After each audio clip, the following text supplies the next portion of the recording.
Good morning! It's 10:07 on Friday morning. You've reached the Real Estate Fix. I'm your host, Rich Szerman, on KHTS, 98.1 FM, AM 1220, your hometown station. Thank you guys for tuning in this morning. I appreciate it. It's always a pleasure to be here with you. We've got a couple of things to go over today. The big thing today is we're going to be talking about housing markets and kind of where things are at, as we always do. Not a lot of new stuff to report on that, but I'll get you up to speed on kind of the latest and what kind of the news is telling us about the housing market and where we think it's going to go and why. We're also today going to have a guest in. She's going to tell us her story. Laverne Simmons is with us today. And she brought her sister along, so we're going to have them in as my special guest today. We're going to talk about her situation, and she's a disabled veteran, Army veteran. She was hurt in Iraq in 2009, and she had a mortgage, like a lot of people do, and she had a first and she had a second, and now her second, which she thought was gone and buried, has come back to life, as zombies tend to do, and she now has a zombie mortgage that's coming back to attempt to foreclose on her house. So we're going to talk about her story and what we're doing to fix it and how we're getting it fixed when she comes in a little bit later today. But first, I wanted to start off the show a little bit differently today. I want to read you guys something because I get people in my office all the time who, when we're going over their situation, and because the first question most people have when they're in default or when they're in need of foreclosure defense services and they're in trouble, they come to see me. The first thing that they usually do is they think it's not real or some element is not real, and they're hoping that I'll be able to tell them that the lender has no grounds and they're totally wrong and they don't have to pay the debt. And that does happen sometimes, but it's very, very rare. Most of the time, when someone sits in front of me, we talk on the phone, we have an appointment with a client, and I'm going over their problem, well, I explain how we kind of got here so they understand their liability and what's going on. But in explaining, they often get to a point where they feel really bad about themselves, like the client has done something wrong. And I analogize it to walking down a dark alley and you get mugged. Well, yeah, you probably shouldn't have walked down the dark alley, but at the same time, mugging is still illegal. It's not okay that somebody did that. And it's not your fault that you walked down the alley and got mugged. And it's very much the same thing when it comes to mortgage defense. It is not your fault that an unscrupulous lender, probably not the one who did the loan for you to begin with, is coming out of the woodwork to try and take your house. You'll see in Laverne's case, she thought this mortgage was gone. She didn't even know it existed. So when these things come back, as they often do, they're devastating, and people feel bad about it. And they always feel they always do this some version of the same thing. They feel like they're dumb. They feel like they were taken advantage of because of not because of their trusting nature and naivete, but simply because they're dumb and should have known better. And that is not the case. And so in an attempt to try to make people feel better about this, I do a little bit that I call, that may not have been the smartest thing, but no matter how dumb you think you are, there is always, and I do mean always, someone dumber than you. So first of all, you probably didn't do anything all that dumb, to be honest. You just got yourself in this position. But no matter how dumb you think it was, here is someone dumber than you. So to that end, there is an author named Wendy Northcutt, who I just adore, and she wrote a series of books a while ago called the Darwin Awards. And to win a Darwin Award, you have to have done something so incredibly stupid that you remove yourself from the gene pool. Often it's death, but not always. Just you cannot procreate and pass along your dumb gene is the idea. And there are two categories. They have winners and they have honorable mentions. Winners have to be vetted. In other words, the story is out there, and then they use journalistic rigor to prove that their story is in fact accurate. So here is a confirmed story. This is a true story, and it has been confirmed. It's called Dynamite Rancher. 8 May 2009 in Utah, 59-year-old Brent L. found a suspicious stash of dynamite in a shed on his 5,000-acre ranch located 3 miles south of the ATK Thiokol testing area where booster rockets for the space shuttle are designed. Details about the stash are scarce. Did it belong to the ranch? Was it hidden by thieves? Is it a coincidence that the ranch is close to the ATK Thiokol Ground Zero? Chief Deputy Porter said, "Whether the dynamite was his or whatever is yet to be determined." Whatever its origins, the rancher was alarmed. He had good reason to worry. Old dynamite starts to sweat nitroglycerin, and once it starts, it is unstable and can pop any time. This well-known fact was surely known by the rancher. Fortunately, the dynamite was not an old sweating pile of unstableness. The stash of flash was something he felt he could deal with on his own. Concerned for his family's safety, but apparently not his own, the rancher removed the dynamite from the shed, placed it in a field of knee-high grass, and grabbed his shotgun. I guess you can kind of see where this is going. He then backed away about 40 yards. One would like to think that he stopped to consider his next action, but all the evidence suggests otherwise. He aimed and fired. And guess what? The dynamite exploded. Now, the unfortunate part of this is that shrapnel hit the rancher squarely in the head, and the man was airlifted to the hospital where he passed away. Oddly enough, the Box County Sheriff Office refused to confirm the circumstances, saying they were still looking into it, and the dynamite exploded, quote, for some reason. But the first medical teams on the scene reported the man shot the dynamite from 40 yards, and frankly, a man ought to know. And under reader comments, it says, what gets into a guy's head to make him shoot at high explosive? Apparently the answer is shrapnel. So no matter how dumb you feel you are, there is always someone dumber than you. Here's a rancher who thought it would be a good idea to take pot shots at dynamite as a way to detonate it. And the good news is he was right. It detonated, so good on you. But he was too close, and when it detonated, it put shrapnel in his head and killed him. So not the funniest way to die. There are funnier. But yeah, no matter how dumb you think you are, there is always a Darwin Award winner out there who is dumber than you. So, and if you are in trouble with a mortgage, if you are in trouble with something having to do with real estate, it's not because you're dumb. I mean, I've got a client right now who it's a title matter they're trying to settle, and her ex, they could have settled for $15,000 about 10 years ago. She could have bought him out and been done. She decided not to buy her ex out, and now she's got a massive title problem, and she's in default, and we can't fix it because of the title problem, and she can't sell the house because of the title problem, and all kinds of stuff is raining down on her head. And yeah, it was not the smartest thing in the world not to settle when you have a ton of equity in a house, when you have hundreds of thousands of dollars for 15 grand. You should have settled. But shoulda, woulda, coulda. She didn't, and it's not the end of the world, and we'll figure out a way to get it fixed. And yeah, at least she didn't wind up in the Darwin Awards. So, there's that. Anyway, okay, let's move on to the housing market. It's a little way to start your day. So let's move on to the housing market. So I've got a couple articles here I want to go over with you. The first is from NBC. From February 25th. It's titled, Welcome to the Housing Market's New Normal, 7% Mortgage Rates and All. Now, I want to read you these two articles, and I'm going to tell you what we do about it. And the reason for that is they are kind of different sides of the same street. NBC is saying, as the busy spring season nears, buyers and sellers are starting to make peace again with high rates rather than hold out for sweeter deals. Mortgage rates are high and housing inventory is tight, but some experts see that the market's deep freeze starting to thaw this spring, which we're all hoping for. Home buying started to pick up during and after the holidays. Existing home sales increased by 3.1% nationally from December to January. This is according to the National Association of Realtors. Meanwhile, the inventory of unsold existing homes rose 2% from December to January, totaling around 1 million at the end of last month, slightly expanding buyers' options. While home sales remain sizably lower than a couple of years ago, January's monthly gain is the start of a more stable supply and demand, Chief Economist Lawrence Yun said in a news release Thursday. This might be the market's first step toward a new normal, a world where inventory remains rather scarce by pre-pandemic standards, but the buyers are not exactly swarming the doorways of every open house like in 2021 and early 2022, Zillow senior economist Jeff Tucker wrote in a blog post last week. More revived supply should help meet the returning demand and head off the risk of renewed overheating, he said. So that's what NBC has to say about it. Basically, things are starting to get better. The ground underneath us is starting to thaw a little bit, and housing sales are up a little bit. The volume is up a little bit. So that's NBC. Okay, CBS Money Watch, and this is as of February 28th, so an article that came out 3 days later. Although the housing market traditionally thaws every spring, aspiring home buyers may want to consider an extended hibernation given what is an exceptionally tough market this year. Home prices last year rose an average of 6.7% in the country's 20 biggest metros, according to the latest S&P CoreLogic Case-Shiller data. Across the nation as a whole, housing prices rose 5% over last year, driving the increase are higher mortgage rates, which makes home borrowers reluctant to sell their properties given the elevated cost of finding a new place, coupled with the dearth of homes on the market. So yeah, not enough stuff on the market, prices go up, still buyers out there, just not as many.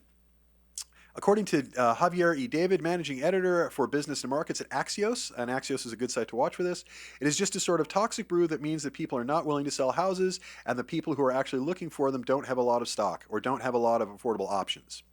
The average rate on a 30-year mortgage is down to 6.9, up from 6.77 last week. Mortgage buyer Freddie Mac said Thursday, the difficult conditions have cast a distinct chill on the market. Only 4.8 million homes changed hands in 2023. That is the lowest level since 2011, according to Freddie Mac. And Freddie Mac expects home prices to rise 2.6% this year and 2.1% in 2025. Freddie Mac tends to be a bit optimistic as to what they see the housing market where they see it going, so we'll see. But while the S&P CoreLogic Shiller Index continues to show the home price resiliency against surging borrowing costs, meaning prices are staying high despite the fact costs have gone up, it also highlights continued headwinds for the housing market, namely elevated mortgage rates and a severe lack of existing homes for sale. CoreLogic chief economist Selma Hepp, H-E-P-P, said in a report, as mortgage rates continue to hover in the 7% range, it will be difficult to convince existing homeowners to move at the current time. Meanwhile, stubbornly high inflation has dashed hopes for the Federal Reserve cutting rates before the spring home buying season. Yeah, basically that's where we're at. We'd all hoped, had prayed that the Fed was going to cut rates in at least April, if not sooner, and the Fed has now come out and said they're not going to do that. They do still smart money anyway, says that the Fed will cut rates 3 times, probably by a quarter point each by the end of the year, but they're not going to start doing that until June or July or maybe even as late as August. We just don't know. I mean, unfortunately, or well, fortunately, depending on which side of the fence you're on with this, we keep getting good job reports and good spending reports. And however, what we're not paying attention to is the amount of consumer debt that is skyrocketing, the amount of bankruptcies that are now starting to go up by 16, 17% month over month. We are seeing more bankruptcies being filed. We are seeing more consumer debt being developed. We're seeing savings go away. This is not a sign of a healthy economy. This is a sign of an economy in trouble. But the Fed looks at the jobs report and says, oh, more people got work this month than got last, so that's great. And they look at consumer spending and they see people are still spending. And yeah, and people will spend until they're out of money, and then they'll spend until they're out of savings, and then they'll spend until they're out of credit. And I'm here to tell you, a lot of those things are already taking place. People are running out of money, they are running out of savings, they are running out of their credit. They're maximizing their credit is maybe a better way to put that.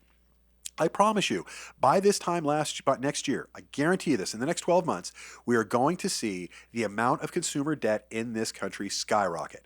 We are going to see the amount of foreclosures go skyrocket. They're already up about 17%, just month over month. Bankruptcies are up 16%. You're going to start to see these things over and over and over again. And I think that this, we're all going to put our hands on our ears and hum a happy tune and tell everybody how great the economy is doing is nonsense. It is absolute nonsense. I do not believe what they're telling us as far as the economy is concerned. It's not that I don't believe the jobs report. I do. It's not that I don't believe the consumer spending reports. Of course I do. I think they're accurate. It's just that we have to take a look at what's beyond that. If you booked a trip for your kid's birthday to Disneyland a year ago, and they're excited about going to Disneyland and staying there overnight, and that's great fun. It's expensive, but a 5-day trip at Disneyland costs you about $1,000 a day these days on average. By the time you figure staying down there in the park and everything else, food and all the rest. So it's going to be about a $5,000 trip. Now, if you scheduled that a year ago, you're still going to go because you probably paid for it a year ago. But you know what? If you scheduled that when you had $10,000 in savings, and now you have no money in savings and you're living off credit cards, you're still going to Disneyland. But you're doing it on your credit card because you blew through the savings already. And I think that is kind of an analogy for where the country's at. We're still going to Disneyland. We're still buying. Walmart's still selling. We're still buying. But we're doing it on credit. We're doing it on savings. We're not doing it on earnings. And that is the difference. And it's only going to get worse is what I fear. So we'll just sort of see what happens. But we're all about solutions here at the Real Estate Fix. So I don't want to just leave you guys with that kind of dire news. So I do have solutions. And I got this is good. Business Insider did a good article on this that also came out on the 28th. And the title of the article is "Don't Wait for the Housing Market to Crash to Buy a Home. Here's what to do instead." Experts overwhelmingly say the housing market isn't going to crash anytime soon. I agree. There's not going to be a crash. I thought we'd have a bit more of a correction because of the high interest rates, but we're not. People are still buying, and the housing prices, although they've stabilized, and people aren't as crazy for them as they were. It has slowed down a bit, but prices are still where they're at. So the last housing crash helped cause today's lack of supply, which is what's keeping prices from falling. The last housing crash, which was really 2008, if you want to get the last serious one, 2008 through 10, that is still firing up a lot of what we're dealing now. A lot of it's the zombie seconds and stuff, which we're going to talk to a little bit with Laverne when she comes in. And mortgage rates, however, are expected to fall next year. Actually, will start falling this year, and this will help make homeownership more affordable. So, knowing those three things, that the housing market isn't likely to crash, the current situation was caused by the previous crash, and that mortgage rates are going to fall in the not-too-distant future, and certainly through 2025, how do you deal with that? How do you make that work for you as a buyer? As a seller, your prices are good. You don't need to worry about it that much, and you'll be able to find a buyer for your house most of the case because there's so few houses on the market. So how do you make that work as a buyer? Three things. Number one, expand your search. You do not have to live in a 2-block area in Valencia if that is too expensive for you. Look outside of that. I'm not saying you have to move to Timbuktu because everybody has requirements, but expand your search a little. You might find something in a slightly different area that might be more affordable for you. Wait for mortgage rates to fall. Now, waiting to buy a house is one thing. Waiting for the rates to fall is one thing, and that's fine. But get in the game now. Get talking to a mortgage banker now, because there are programs coming down the pike, and some of them are state-sponsored that will last. We had one that was fantastic through HAFA that will last about 2 weeks. They opened the program up on the 1st. By the 15th, it was already full because there's only so much money to give out. If you were in line and you're already set up to get advantage of that, you could. If you weren't, you missed out because you started out the program, went to get a loan that day, it was too late. So get into the game now. You can wait for the rates to fall, but get qualified now. You may have to do something to fix your credit, so get qualified now. Get into it. And if you need help, give me a call. Get as much help as you can from lenders, sellers, and builders are often offering additional incentives. Most of the time, you can get what's called buy downs to get that rate down a little bit. You can build those into a deal. If you're buying a resale property, you can get the seller to pay for it. If you're buying a new property, you can get the builder to pay for it. You can buy down that rate so it becomes more palatable to you. That's what you need to consider doing. So yeah, so don't wait. Get into it as quickly as you can. Cast your a little bit wider net with your search, and go look for help because you can find it. I mean, talk to people. Hey, that rate's too high. Can I buy it down? Is there a way for me to take care of this? As part of a purchase, can I get the seller to buy it down for me? The answer is usually yes. So that's my advice on the subject. Now, if you have an issue, if you have questions about anything I've said today, as always, you can reach me on my personal cell phone, which is 661-714-1400. You can also get me through the station here at KHTS. I'm pretty easy to find. My last name is pretty unique. It's spelled S as in sugar, Z as in zebra, E-R-M-A-N. It's pronounced Sherman, but there's a Z in it for no apparent reason. I'm told it's Russian ancestry or something, I think. Polish ancestry, I think. But anyway, yeah, it's pronounced Sherman with a Z. And you can look me up and you can see some of the work I've done and stuff like that. You have any questions, call me. I'm happy to help. 661-714-1400 is my personal cell phone. You can call me on that 24 hours a day, 7 days a week. If I don't answer, leave me a text and I will call back. And even if you just want to hear more Darwin words, call me up and I'll be happy to read to you. Because trust me, however dumb you think you are in these situations, there's always someone who's dumber. So, and you shouldn't beat yourself up for it. It happens to lots and lots and lots of people. That's why there's so many foreclosures, and frankly, that's why I have a job. So call me if you have any questions. Call me if you have any questions about the stuff I'm talking about on the air. Call me if you have any questions about your real estate in general. Call me about buying a house. Call me about selling a house. Call me about your mortgage default situation. Call me about defending yourself from foreclosure. Call me about any of that stuff. Now, let's go to break. We'll hear from some of our advertisers. We like hearing from them. And when we come back, we're going to be in with special guest Laverne Simmons. We're going to talk about her situation. And just to give you a quick prep, she is a U.S. Army veteran. She was hurt in combat in Iraq. She is 100% disabled. She is collecting a pension and combat pay and that sort of stuff that she's supposed to be getting. And despite all of that, this bank, RTR, Real-Time Resolutions, has bought up her zombie second and is now coming after her and is going to take all of her equity. And if we don't do something about it, it's going to take her house too. And we simply will not allow that. So we're going to tell you all about her story and how we fix it and what we're doing to fight this thing back and make sure she keeps her house.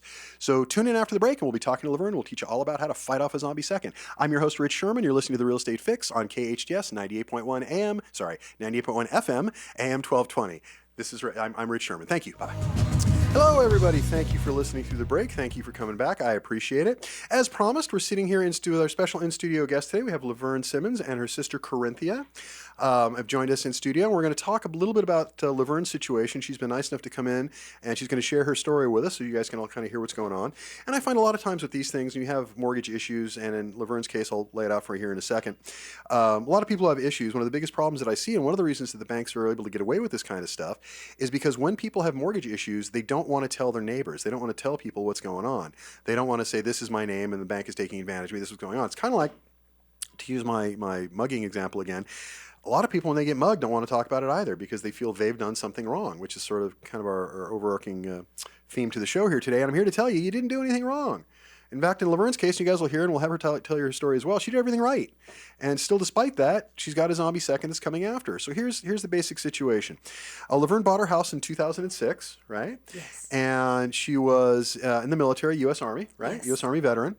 And she was living there, going about her life. She was deployed, as will happen when you're in the military. And I'll have her tell you that story. But now what we've got is a company called RTR, a company called Real-Time Resolutions, who handles a lot of B of A stuff, and among others. But B of A is kind of, I think, their biggest single feeder for their files. And they're very difficult to work with, and they are a collection company. And their job is to essentially get as much money out of a bad situation, what they feel is a bad situation, as they can. And if given half a chance, they will absolutely liquidate the house. So last thing I want to go over before I turn this over to Laverne and her sister, we're going to talk about what is a zombie second. So just so you guys have a brief primer on this. A zombie mortgage is any sort of loan that you thought, for good reason, was gone. You did a bankruptcy and you thought it went away. You did, which it doesn't, unless it's a Chapter 13 and you stripped it. You did a loan modification and it went away. Maybe the bank called you up and said you don't have to make any more payments. I've seen that. Maybe the bank sent you a letter in the mail saying that your loan has been discharged. No further payments are necessary. That doesn't mean what you think it means. That debt still exists. It just means they're taking a tax write-off on it. There are all kinds of things that lead to this, but the bottom line is you as the homeowner think, for good reason, usually, that the debt no longer exists. And 5 years, 10 years, 15 years, 20 years on, it simply comes back from the dead, that's why we call it a zombie, to screw up your life and take your equity. And because houses right now have more equity in them than they had 2-3 years ago, than they had before the pandemic, on average the prices went up about 20% since the pandemic, a little more than that in most cases, there's equity for them to go after. Because when there was no equity, they wouldn't go after it. So that's what a zombie second is, and it's a little bit about Laverne's situation. So without further ado, let me everybody introduce you. This is Laverne Simmons. Laverne, say hi to everybody. Hi, everyone. Hi to you from them. So we're talking about zombie second. So I want you to tell your story, and I appreciate you for coming on to do that. I really do. So before we get into the story with the house, let's talk about you a little bit. First of all, most importantly, tell us about your service. Tell us about kind of what you were doing, and kind of because you told me the story, and I really want people to hear it. So tell me your story about the military. Yes, I served in the U.S. Army for 10 years. I was deployed to Iraq for 18 months. Got injured in Iraq. What was your specialty in the Army? I was a fueler and a military police. Okay. Oh, MP. Very good. Yes. Yes. Okay. And I was injured in Iraq, and then when I came back, then I was discharged from the military under medical conditions. And that was in 2009, right? Correct. You certainly don't have to tell the story, but do you want to tell the people kind of what happened, how you got hurt? Yes, actually on the convoy that was hit, it wound up injuring some of my fellow colleagues. So you were in a convoy delivering fuel, I presume, and you guys got nailed by insurgents or something and made a mess. Well, actually, we were escorting some people into the camps. Because the military police, we do a lot of escorting. Of course. And they hit the convoy. So we're glad that you're still with us. Yes. Hopefully everyone in the convoy was. But so, yes. Okay, so again, I just want to underline this, you guys, for listening. Laverne is a military veteran. She's a combat veteran, and she not only stood a post that most of us didn't volunteer to do, but she got hit. She did her duty as we asked her to do, as she agreed to do when she joined the military, and now she's dealing with this nonsense with RTR. I think we can do a little bit better for her. I think we can. I know we can. So, okay, so that brings us up to 2009. Yes. So you're discharged, medical discharge from the military. Correct. And that's kind of when the trouble started, right? Correct. Because okay, go ahead, please tell me why. Because my income decreased once I got out the military. Well, also, if I remember the story correctly, the military was giving you a little trouble as far as your disability, and it's a very common story, unfortunately, where they decided you weren't 100% disabled. You were disabled enough that they had to marshal you out of the military, but you weren't disabled enough that they wanted to pay you for that disability. Exactly.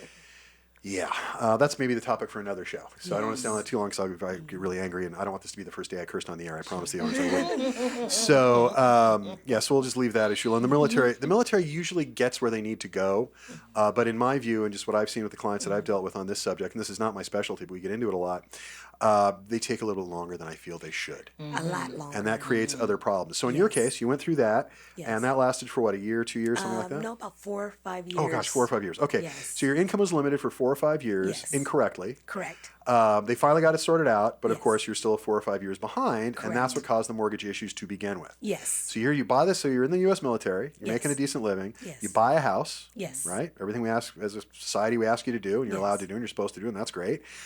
You get hurt in the military. Yes. Military doesn't want to get you out of the military, but doesn't want to give you the disability and stuff that you're due. As a result, you can't make your bills, and you can't just go out and get a job because, again, disabled to begin with. Exactly. So, and as you're stuck in the middle of all that, then the mortgage companies come out of the woodwork. Yes. And they're now trying to take the house because there wasn't a lot of equity in the house then, but there was some. So that's why they're after it. Yes. This goes on for a couple of years. Yes. And then what happens? How did you take care of you got things stable. What did you do with the first mortgage to get them stable? I got a HAMP modification. HAMP, by the way, for those of you who are listening, stands for Home Affordable Mortgage Program, which was what it was originally called the HOPE program, and then it became called I love government. Whenever they screw something up, they don't fix it; they just give it a new name.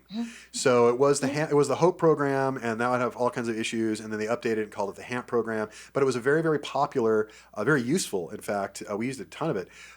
Mortgage relief program that gave you government set loan modification. And it started in 2008, 9, and 10 and ran to, but we were doing them until about 2017. I think we were still doing for modification. So you get a modification. Yes. You had a first and a second. Correct. Because it was a countrywide loan that you took out. And we've done a little research on the loan, and you and I have talked about this. This won't come as a surprise, but oh my gosh, did they see you coming? Because this is why Countrywide no longer exists. The type of loan you have is really what caused the meltdown in 2008. It was thousands and thousands, hundreds of thousands of this type of loan. What you had was an 80% first, Yes. a 20% second Yes. from Countrywide. Yes. Right? The first was negative amortization, so every month that went by, you owed more than the month before, and that's if you made your regular payment. Exactly. And then the second, of course, had a 12.25% interest rate, Yes. and it was spiraling out of control as well. Yes. So you do a HAMP modification. Yes. So no more negative amortization. No, correct. And congratulations on doing that yourself. By the way, Thank it's you. only about 8% of people were able to do that on their own at the time, so well Wow. done. Thank you. So you get a modification on the first. The first is now stable. Yes. You've got a payment you can afford. Yes. It's a 30-year fixed. It's amortized. So you're paying the house off. Everything's back on track. Yes. What did they tell you with the second? I received a notice last year from the second with the notice to file for default. Prior to that, when was the last time? Prior to I think it was January of last year when they contacted you about this loan. Prior to that, when was the last time you heard anything about this Probably loan? 2012, around the time of the modification. So when you got the modification was the last time you heard anything from these guys. Correct. That's what is that? 2012. So that puts us at 14 years yes, as of now. correct. So 13 years since they've contacted you. So here you get the first sorted out. You're back on track. Yes, The second does nothing. correct. Makes no attempt whatsoever to collect. No. Makes no attempt to contact you. No. Which isn't a surprise because we now know that the second went from Countrywide to Bank of America. Yes. Then it went from Bank of America to SLS, Specialized Loan Servicing. Those of you guys who listen to the show, you know about Specialized Loan Servicing. We've had it now many times before. To then now RTR, Real-Time Resolution. Correct. So that loan has been through 4 different hands. You took it out of Yes. Countrywide, and it has now been through 3 different hands, and it's now with RTR. Yes. Now, did anybody tell you that it was with B of A or was with SLS? Did anybody contact No. you? No. No. So no contact from B of A, no contact from SLS, only RTR because they're now seeking to foreclose. Correct. So, and I want to point this out to our listeners. So what's happened here is she doesn't hear anything from them since about 2012. So nobody says boo for, what are we talking, 12 years. Yes. So, and then all of a sudden they come out. Now they say, and here's the part of this that's particularly insidious as far as I'm concerned, they said nothing for a dozen years. Yes. And I keep saying that over and over again because, and here's the kicker, while this was going on, they continued to charge you 12.25% in interest. Exactly. So every month that went by that you didn't make a payment, you owed more than the month before. Yes. Then they took that balance, and to that balance they also added 12.25, so compounded upon itself. Yes. So every dollar became $2, every $2 became $4, etc. And that is how your $65,000 debt that you took out in 2006, that you paid on consistently for 3 years, Yes. and then it went fallow in 2009, that you have not heard from since 2012, that is how a $65,000 debt becomes a $140,000 debt. Correct. And for those of you listening, just to give you guys some of the numbers. The current, as of February 29th, Laverne currently owes $140,869 on what was originally a $65,000 debt that she paid on for 3 years. She is currently $106,000 past due, including fees and charges. And again, that sounds like a horrible number, but you didn't know the loan even existed. You thought it had gone away. I got to tell you, if you owed me $65,000, Right. I'd be talking to you. Exactly. I wouldn't be sitting on my hand for a dozen years and they go, oh, by the way, I realize I've done nothing to contact you. I have not fulfilled my fiduciary responsibility to you as my client in any way, shape, or form. But now, not only do you owe me the $65,000 that you owed me to begin with, but now you owe me $140,000 more than double. It's ridiculous. Please write a check. Yes. Now, what they did is, and I'll just tell you some behind-the-scenes stuff, what RTR did, I'm sure, Yes. is they have a little actuarial computer program that they run. It comes up automatically, and they took a look at what you owe on your first. And they went, oh, your first is current. Yes. They see the interest rate because it's published. They know when you took it out. Yes. So it's very easy to do the math and say, okay, this is how much, reasonably, how much Laverne probably owes on her first. And then they said, what is the house worth? And they looked at the auto evaluators, and they said, wow, her house is worth significantly more than she owes on the first. And somebody who probably, my imagination, they comb their hair with buttered toast and wear those shirts that have white collars and white cuffs, those guys with little monograms. I love those guys. Look at something in the 1980s. With the Horman glasses and the hair combed with buttered toast. Anyway, and that banker got very excited that day, and no doubt went running to his boss, probably with a handful of these, including yours. Went, look at this one. Hey, we can go after Laverne, and look at all the money we'll make. It's heads we win, tails she loses, because she'll either pay us, roughly 70 plus almost $80,000 in back due fees and all the rest of our nonsense, more than double her loan, or we'll take her house and we'll get paid that way. That was a good day for them when they discovered this. Bad day for you. Bad day for me. But that's, Yes. almost like saying, I keep using the same analogy. Oh, good, I found into a dark alley I can hide in to mug people. Right. That would be a good day for a thief, I suppose. Exactly. So this was a good day for RTR. So RTR then comes after you, Yes. and you get a letter in January of 2023, I think. Correct. What did that letter say? A notice to file for Okay. default.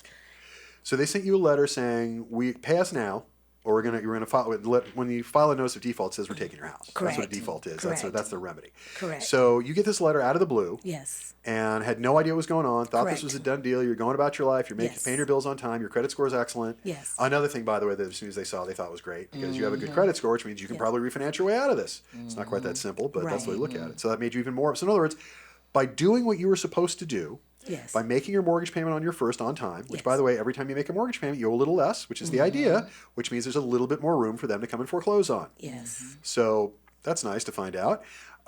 Your credit is good, so they saw you as a target that way. And there's, again, equity in the house. So that's why they saw you as a target. So you see this letter, and what was your reaction? I immediately wrote them a letter, qualified. Qualified written request. Just means you Yes. put it in writing, Yes. which is a smart thing to do. And they sent me some information over several months and then went quiet. Well, what they're supposed to do, just so you guys listening, what they're supposed to do when you send in a qualified written request, asking as we always do for information on the loan, data on the loan going back to its inception, we want to see the note, we want to see all of the payments, we want to see the payment history, we want to see the amount due, we want to see a payoff, we want to see all of that stuff, and they have to give it to you within 30 days. That's the law on the subject. It comes from the Real Estate Settlement Procedures Act, also in the Homeowner Bill of Rights in California.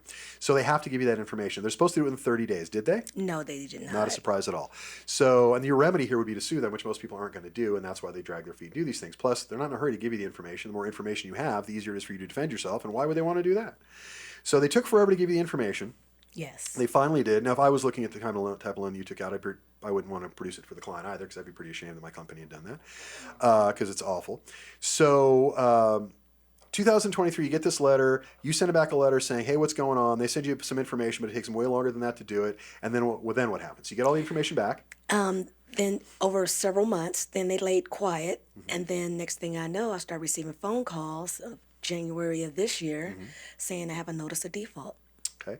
They filed a notice of default, and NOD stands for notice of default, and that is a lawsuit. That is the bank telling the world that they are going to take your house. So what they did, now in California, we're what's called a non-judicial state. I don't want to get too into the weeds with this, but it means a judge only has to look over it. There's no actual case. They just have to file it with the court. They don't actually hear the case in the court. So they basically post it, is what they do. Yes. It's extremely easy, and the burden of proof is very low. It's way too low, in my opinion. So they filed an NOD on January 17th. Now, those of you who know this, have listened to the show regularly, know that when an NOD is filed, that starts a ticking clock toward foreclosure. You have 90 days from the filing of an NOD before they can post what's called an NOS, a notice of sale. Notice of sale gets posted on your front door. They have to tape it to your door, and then you have 21 days before they conduct the foreclosure sale. So it's 90 plus 21. You have 111 days from the filing of an NOD before they can go to sale. Now, sometimes they take longer, but that's sort of your worst case scenario. So they file the NOD in January, and then what happens? And then I get in touch with you. Yeah, that's right. You found me through TikTok, Through right? We were talking about that last night. Yeah. yes. So if you guys are listening, in addition to the radio show, I do little 1 and 2 minute, 3 minute videos on TikTok all the time, just trying to get information out there. Because much like in your case and everybody's case, information is absolutely crucial, and nobody seems to want to give you this information, which is not, I shouldn't say that. A good attorney will be happy to give you this information. It'll cost you about $500 an hour and a $5,000 retainer usually. Depends on the attorney. My wife is a real estate attorney. She's a very good one, and so I know these sort of things, and she keeps you up to speed. But you were not in a position to do that. You were not in a position to hire a high-powered attorney to fight these guys back. Right. So we stepped into that breach. You called me. Thank you. Yes, thank you. So my pleasure. So we got involved, and we did the same stuff. We got the records on the loan. We got into the loan. We got find out what's going on, and we approached RTR, and we said, okay, well, what options does she have? We're not just going to give you her house. So what options does she have? And they got back to you with an offer. Yes. So why don't you tell everyone what their offer to you? By the way, the only thing they will offer at the time, they said, this is it. You either take this offer or we're taking your house. Correct. Now that to me sounds like extortion. Yes. Do this or else sounds like extortion to me. Yes. But apparently it's not extortion. I keep getting corrected on that point. I have yet to hear a correction that I believe, but that's what they keep telling me. So they come to you and they say, give us $11,060.99 Yes. immediately. Yes. Cut a check, and then we'll give you the pleasure of cutting us additional checks for 1 year for $509.42 for 1 year. So they have asked you to give them over the course of 12 months. What is that? $17,174.03. Correct. So we've certainly talked about this, but you're on very much a fixed income Yes. because of your situation, which is perfectly reasonable and perfectly Yes. normal. A lot of people are. Do you have the $17,000 to give them over the course of the next No, year, I or do $11,000 to give them up front? No, I do not. I don't think too many people in your position, or like in any position, Right. are in a position to write a zombie second that they didn't even know existed, a check for for $11,000. Exactly. That seems ridiculous. And again, Yes. it was a $65,000 debt. That's now $140,000 debt, and they want 11 grand up front. And that's the only deal. Either that or we take your house. That's it. Correct. Those are your options. Those are my options.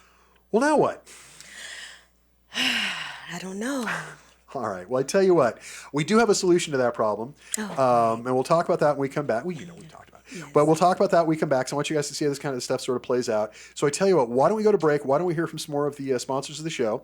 And when we come back, we're going to talk about, so now you've heard Laverne's story, you've heard her problem, you know what's going on. And when we get back, we're going to talk about how we fix it. So please listen through the break because you're going to want to hear this part. You may find yourself, or you may find somebody you know, you may find a loved one, a neighbor, whatever, in a similar situation. And this is how you fix that. So come back after the break and we'll talk all of it. That's why we call it the Real Estate Fix. I'm your host, Rich Szerman on KHTS 98.1 FM, AM 1220. This is the Real Estate Fix. Listen to the break and we'll teach you some stuff when we get back.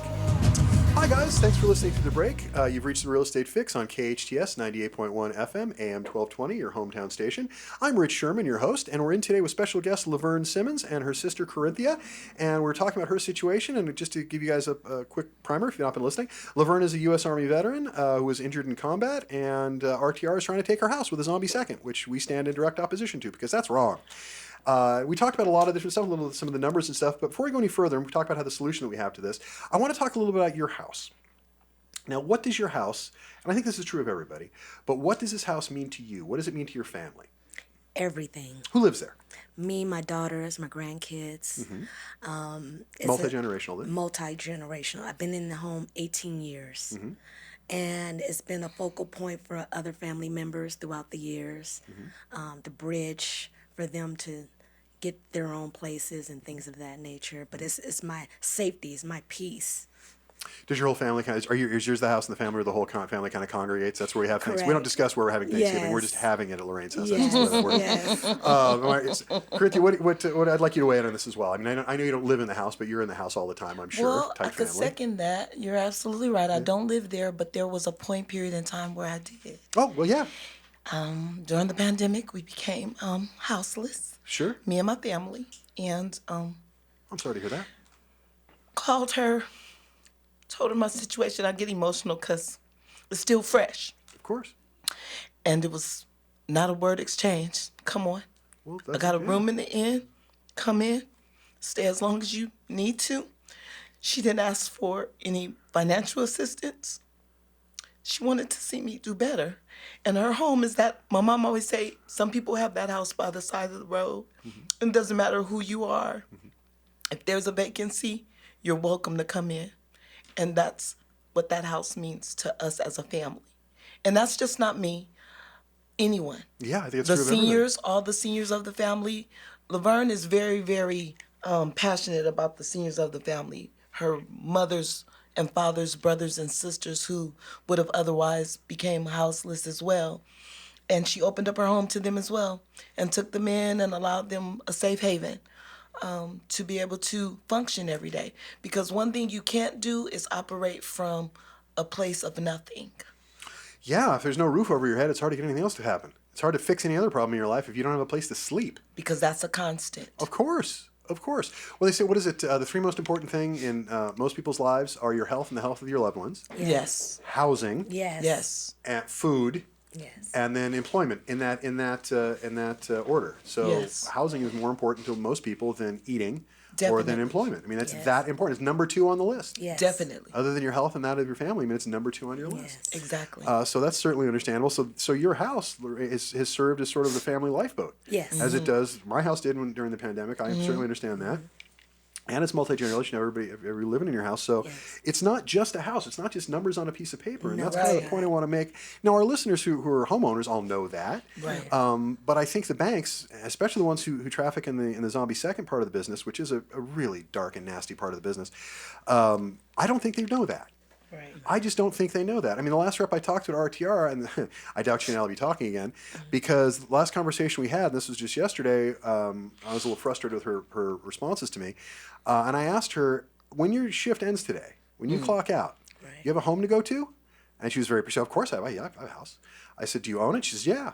I said, what would happen if you got a letter in the mail that said, give us your house or we're taking it. Give us, $11,000 tomorrow or we're taking your house. What would you do? Well, I would never be in that position. Really? Oh, wow. You'd never be in that position. Okay, so I guess you didn't go through the 2008 housing downturn. I guess you didn't get hurt on a combat deployment. I guess you didn't have all the other things happen to you that happened to Mike, that happened to Laverne. And good, I'm glad. I hope you live a stress-free, trouble-free life. I really do. But meanwhile, have a little freaking empathy for the people that you're supposed to be serving who are not who are not as lucky as you. Yes. And then I may have said some bad things about her lineage. Anyway, I doubt we'll be talking again. And that's fine. She's useless anyway, and you talk to her boss. So let's talk about. Sometimes what you have to do with these people is if I cannot get them if I cannot motivate them any other way, then get angry. Right. Be mad at me. I suck. I'm horrible. Get your boss on the phone with me to tell me how much I suck, because at least I have your boss on the phone. Right. And that is what I'm trying to achieve to begin with. Right. Because somebody who is dumb enough to say something like, well, I would never be in that situation, when you work at a mortgage company that specializes in default servicing, which RTR does, it's an asinine comment. Right. And I felt it needed a response. And I don't regret what I said, but or the volume at which I said it. So, and I am waiting for a boss to call, so we'll see.